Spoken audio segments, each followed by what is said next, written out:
Everyone, welcome back to my channel. আমি পূজা। আশা করি তোমরা সবাই খুব ভালো আছো, সুস্থ আছো।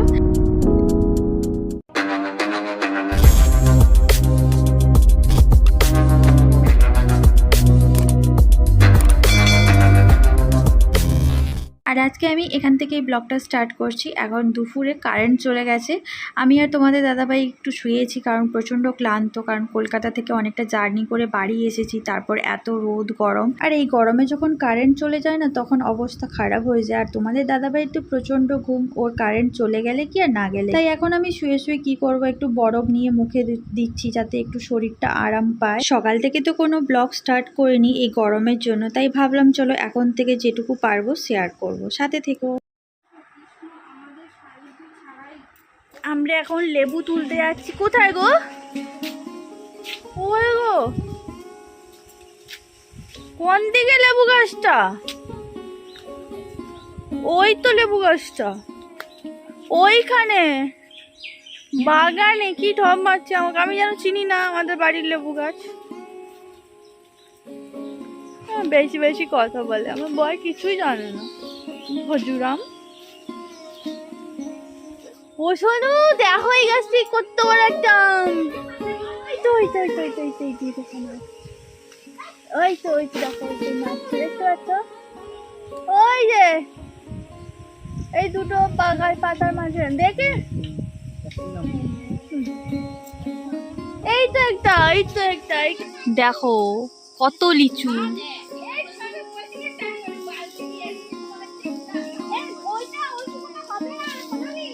এই দেখো কতগুলো লিচু, আর এই কত সংখ্যা দেখো, মানুষের সংখ্যা। আর সোনালি দেখো কত বড় একটা জায়গা নিয়ে এসে লিচু। বাবরে ঝুড়ি আবার প্রচুর লিচু।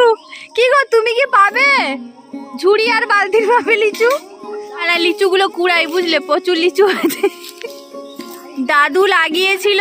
তোমাদের বাড়িতে কারো বাড়িতে লিচু গাছ আছে কি? নেই। দেখো আমাদের বাড়িতে আছে। দেখো আমার বর এখন লিচু গাছে ডান্স করে করে লিচু পাড়ছে।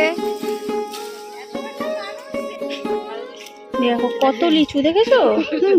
তোমরা কেউ দেখেছো এত লিচু? দেখোনি? না, কেউ দেখেনি, ওই দেখেছি। দেখো আমার বরের কত ঘাম বেরিয়েছে। কি অবস্থা। খেয়ে নাও, একটা লিচু খেয়ে নাও, তোমার এনার্জি চলে আসবে। তিনটে গাছ ছিল।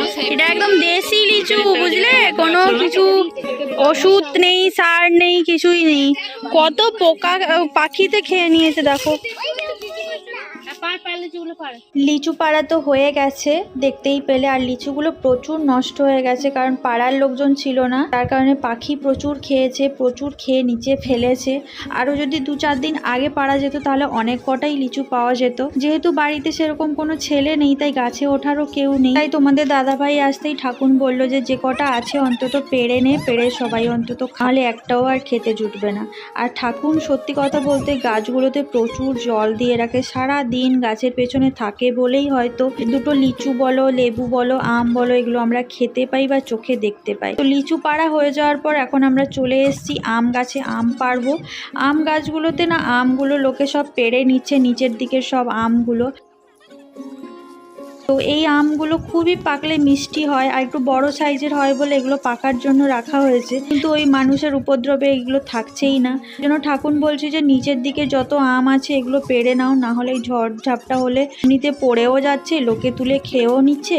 তো সেই জন্য এখন দেখো আমরা ফুল ফ্যামিলি মিলে সবাই চলে এসেছি আম পাড়তে, আর আমাদের পুচকিটাও কিন্তু আম পাড়ছে। তোমাদের দাদাভাই গাছে উঠে ওপরেরগুলো পেড়ে নিচ্ছে, আর আমি নিচেরগুলো এই লাঠি দিয়ে পেড়ে নিচ্ছি। আর আমার বরটাকে তো দেখেছো গাছে বসে বসে কি সুন্দর আমগুলো পাড়ছে। ও একটু গাছে উঠতে পারে বলে সাহস করে ওঠে, বাকি সেরকম কেউ গাছে উঠতে সাহস পায় না, চোখ দিয়ে পাড়াতে হয়। আর আমরা এদিকে দেখো সবাই আম পাড়াতে প্রচুর ব্যস্ত। সত্যি কথা বলতে নিজেদের গাছের যে কোনো ফল পাড়তে না খুবই ভালো লাগে। এদিকে দেখো আমাদের সোনামা সব আমগুলো একটা একটা করে কুড়িয়ে ঝুড়িতে রাখছে, আর এদিকে দেখো আমার দুই ননদের কাণ্ড দেখো।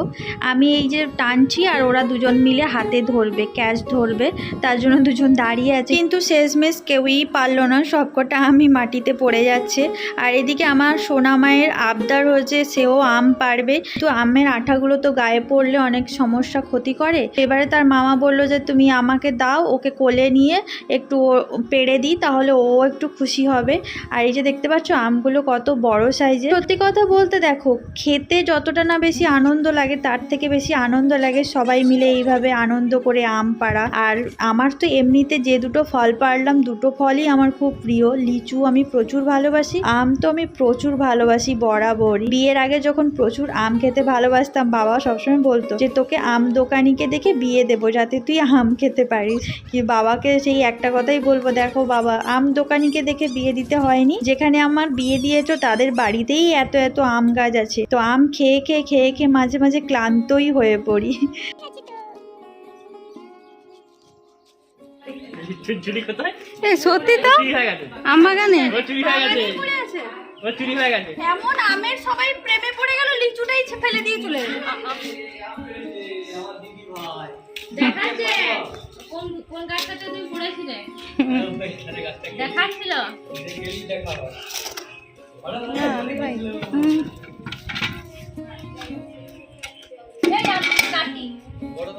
অনেকগুলো ফেটেছে রে। না বেশি ফাটেনি, একটা দুটো ফেটেছে। এই যে দেখো কত আম, এটা কি আম? ফজলি এলারা না ফজলি ফজলি নয় এটা। ইয়ে তোমার ল্যাংড়া ল্যাংড়া। তুই এনেছিলি তো কলকাতা থেকে। দেখো এই যে লিচু আর আমটা পেকে গেছে গো, এখন এটা আমরা খাবো। দেখো এখন আম ভাগ হচ্ছে। ওটাগুলো ভেঙে দিচ্ছ কেন? ঠাকুর এইদিকে একজন বসেছে, এইদিকে একজন বসেছে, আমি মাঝখানে বসেছি। এই দেখি ক্যামেরা তো মিষ্টি হয়েছে, মিষ্টি কি টগরি বাবা, দেখো আমটা পেকে গেছে তাও টগরি। দেখো বন্ধুরা কত সুন্দর চাঁদ, আমরা আজকে আকাশেই নিচে আছি বুঝলে, প্রচুর গরম, ভেতরে শোয়া যাচ্ছে না, তাই আমরা চলে এসেছি আমাদের ছাদে একদম উপরে। দেখো চাঁদ মামাকে দেখো কত সুন্দর লাগছে আমাদের চাঁদ মামা। গ্রীষ্মকালে এরকম ছাদে ঘুমানোর একটা মজাই আলাদা। ওইদিকে ফ্যানটা আছে, ওই যে ফ্যান, এদিকে আমার বর।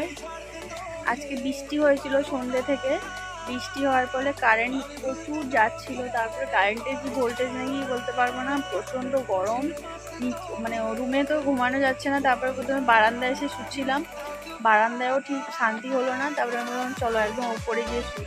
আর বাড়ির কেউ জানে না যে আমরা একদম 3তলাতে এসে শুয়েছি, বাড়ির সবাই জানে যে আমরা ঘরে শুয়েছি নাহলে বারান্দায় শুয়েছি, কেউ জানে না 3তলায় শুয়েছি। কেউ আসে না বলো শুতে? এর আগে শুয়েছো কোনোদিন তোমরা এখানে? কেউ কোনোদিনও এখানে শুতে আসেন। মানে ফ্যানের হাওয়ার থেকে এখানে না বেশি শান্তি লাগছে, এত সুন্দর, মানে বেশ শরীরটা যেন জুড়িয়ে গেল, পুরো ঠান্ডা হয়ে গেল। তাই ভাবলাম তোমাদের সাথে একটু শেয়ার করি। চাঁদও মামাকে দেখো, আয় চাঁদ মামা টুপ দিয়ে যা, টুপ দিয়ে যা। দেখেছো আমাদের চাঁদ মামা।